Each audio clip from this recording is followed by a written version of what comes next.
Welcome to West Lancs, one of the finest links on England's Gulf Coast and one of the final qualifying venues for this year's Open Championship. We're on location this week, as ever, joined by six-time European Tour winner Simon Dyson to discuss the oldest and most prestigious event in golf. There's a few things that make it special really, because obviously the other majors are in America, this one's in the UK, and it is just a totally different type of golf to the other three majors. You know, the crowds are unbelievable there as well. That's the one thing I remember from playing the Opens that I did. Just the atmosphere is unbelievable, and you know, you can have a certain shot in an Open and there's probably 4 or 5 different ways to play that shot. So it's all about shot selection, picking the right shot at the right time. And you know, that's for me what the top boys seem to do better than anybody else. They kind of know, they stick to the strategy, but it's been able to adapt to the situation that they're in, and it is like no other tournament, and that's why I think everybody loves watching it, and certainly everybody who plays it has the best time of their life, you know. And you touched upon the crowd as well, the home crowd for British players. What is it like playing in front of those fans? It's the best. It is the best. You know, the support that they give you when you're playing in front of the home crowd is like no other. You know, the only way I can relate it is, say, Andy Murray at Wimbledon. That's the only way I can kind of relate it. They really get behind you. And the one I remember was Hoylake walking on the first tee, and just the noise when your name's announced it's brilliant. It sends, you know, goosebumps all over you. So yeah, it's amazing. Time to get out on the course now and put Simon's skills to the test, starting on the tee. Right, we're here at the second at West Lancs, massively open to the elements. You know, we're on the coast, the rain's coming in. This is the type of thing that the players in the Open are going to have to face at some point. I know I did in 2011. On the Saturday, it was exactly like this. We're here, obviously, at the second. You're looking at, there's pot bunkers in the middle of the fairway. So strategy is obviously going to be important. Today, not so much because we're straight into the wind. But when you get it downwind, those bunkers are going to be reachable, so choice of club is really important.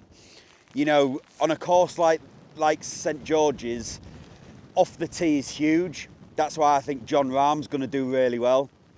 You know, you look at his play off the tee, his ball flight, he can really manipulate his ball flight, which you're going to need to do. He's won the Irish Open, around links courses. You know, he just knows how to get it done off the tee. So we're here, those bunkers are well out of range, but I'm going to hit a little low stinging driver and try and move on down there.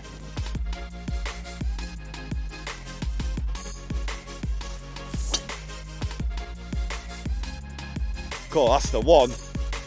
That's the first bit out of the way. There are plenty of dangers waiting to derail your round. So what happens when you're out of position off the tee? Right, we're here at the 10th at West Lancs. This is the beauty of links golf. It's a pretty short hole, you can get it really close, but you've got these pot bunkers guarding the green. And as you can see, I'm up the face of one of them. So that's all about risk and reward on a links course, and you'll find it a lot this week in St George's. You know, all of a sudden, I've got within 40 yards of the green, but I'm going to have to play out sideways now, and you're going to see a lot of that. So somebody who's very strategic, really works their way around the course, someone like Koepka for me is going to do well this week. We look back at 2006 with Tiger at Hoylake, avoided every single bunker on the course, and that is the type of play that is going to win you the tournament. So for me, Koepka is an expert at this. Him and his caddy will plot their way around perfectly. So I expect Brooks to do well this week. So like I was saying about these pot bunkers guarding the greens, I'm right up the face. I've got no shot whatsoever to get to the green. So I'm going to have to play it out sideways. I mean, even playing out sideways is pretty hard. You know, I'm going to have to give it plenty of loft and make sure I literally just get it back in play. And like I said before, you're going to see a lot of that during this week's Open. And that's advice Simon used to his own benefit 10 years ago when finishing top Englishman at Royal St George's, his best result at the Open. I remember it being a fantastic week. We We actually shared a house with Darren Clarke's mum and dad, right near the course, and it was just a really nice chilled week. But I remember the weather being really up and down. I remember playing really nice on the first day, and I played with Thomas Bjorn, and he was leading. It was exceptional to watch. I mean, I thought I was a good wind player, and then I watched him, and it was phenomenal. And then I remember the Saturday being horrendous, and I managed to kind of scab it round in, I can't remember how many shots I did, but then the last day I played really nice, and I managed to finish 9th that week, and I was top Englishman as well, so that was special for me as well. And you mentioned Darren being around his parents. Obviously, he went on to win the tournament. What was that like? Yeah, amazing. You know, they were both very nervous come the Saturday night, because obviously he was doing really well. But it was great to see, you know, the lovely people, lovely family, and yeah, it was great to see Darren get his first major. Hitting greens was key to Clarke's success in 2011, showcasing full control over his ball flight in the wind, something which should prove crucial again this week. Right, we're here at the 11th at West Lancs. Long par 5, obviously into the wind, so the third shot, I've got about 120 yards left, but it's into a strong wind, so you're going to see a lot of that again this week in the Open. Somebody who I think would deal with that really well would be someone like Tyrell Hatton. You know, approach play, he's one of the best in the world. He's 12th in the strokes gained this year. He was 4th last year. He's won the Dunhill Links a couple of times, and he won the Arnold Palmer Invitational when it was absolutely blowing a gale. So he knows all about keeping his ball flight down, choosing the correct shot, you know, clubbing twice up for some shots. You know, we've got, like, prime example, we've got 120 yards left here. That would normally be, you know, on a calm day, my 54 degree. But for this one, it's into such a strong wind, I'm going to just chip an 8-iron, take the spin off it, keep it nice and low, and just keep it right at the flag. So let's have a little go.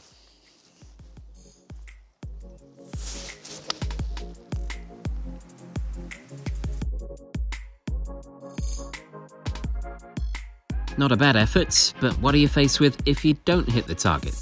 This one is all about imagination. We're on a downslope, the green's raised above us, so it's quite hard to get the height. So this is where, again, where Speith is the best. You know, I've got a bit of a bank past the pin, so the safer shot is to get it up the bank and let it roll back down. A lot of players would try and maybe just land it just on the green and let it roll to the pin. But to do that, you've got to nip it perfectly. And off these tight lies, it's really difficult. So I think someone like Jordan Spieth would play this type of shot, where you bounce it, get it running way up the bank and let it just come running back. It's such a safe shot, but you've got to have the imagination to play it, and that's where he excels. Imagination certainly seems key this week, but what does Simon think are the biggest attributes needed to succeed around Royal St George's? Lots of patience, lot of acceptance, skill set. I would say you're going to have to do a lot of scrambling.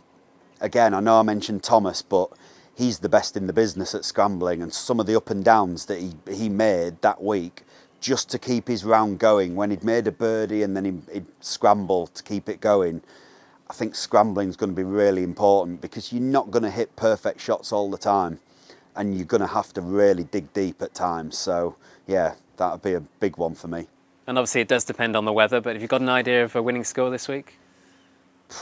Again, weather. I think if the weather's good, you're probably looking at high single figures, 8-9 under. But if the weather's not, I mean, you could be looking at level par 1 under wins it. There's always going to be somebody who's going to shoot a low score even when the weather's bad. You know, I remember Fowler shooting 68 on the Saturday, and it was horrendous in the morning. So you're always going to get some guys shooting good scores. So yeah, I'd go high single digits if the weather's half decent, and if it's poor, around level par. And before we find out who Simon fancies this year, it's time to get back out on the course and test his touch with the most important club in the back. Right, so here's another instance of links golf. You know, I've missed the green by a good 6 or 7 yards, but the turf is so finely cut that you're able to putt it. You wouldn't really want to be chipping that. I mean, some guys would, some guys like Speith would, but I think you'll see a lot of people putting from way off the green, and it's all about gauging what that first 6 or 7 yards is going to do. So it's wet, it's a little bit longer, so you're going to have to hit it just that little bit harder. But let's give it a go anyway.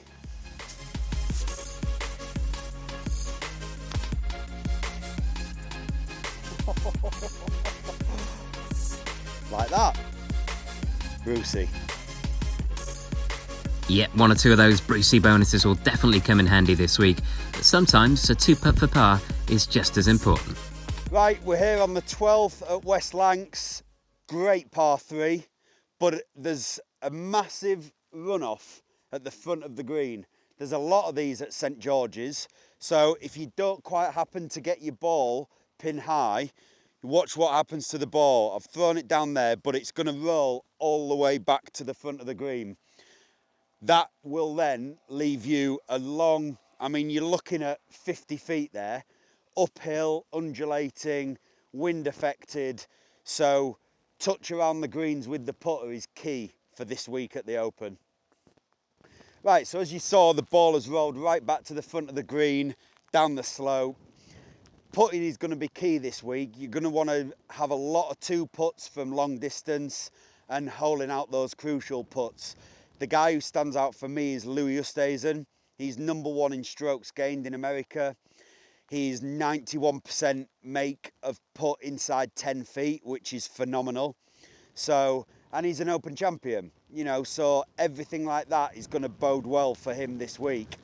Putts like this, 50 feet, you're looking just to get your 2 putts, walk off with your par, try not to make silly bogeys. So we're going to give it a go. I'm going to see how close I can get it. It's the first putt I've hit, but let's give it a go.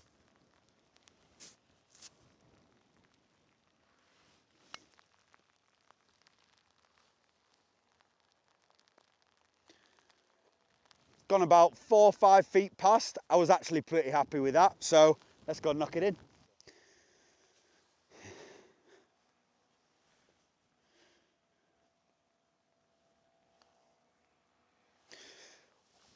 Oh, I would be so happy with that. 50 feet, 2-putt, and that's kind of what you're looking for. Keep the bogeys off the scorecard, hit the greens, take your 2 putts, take your medicine, and walk off with your par. Right, it's time to dry off and get to the important business, finding this year's winner. So who does Simon think is destined for major glory? So my first pick for this year's Open is Brooks Koepka. You know, fantastic player. He has every attribute in the game to be able to win a British Open. You know, you look at, he finished 10th in 2015, 6th in 2017, 4th in 2019. So he's trending in the right direction.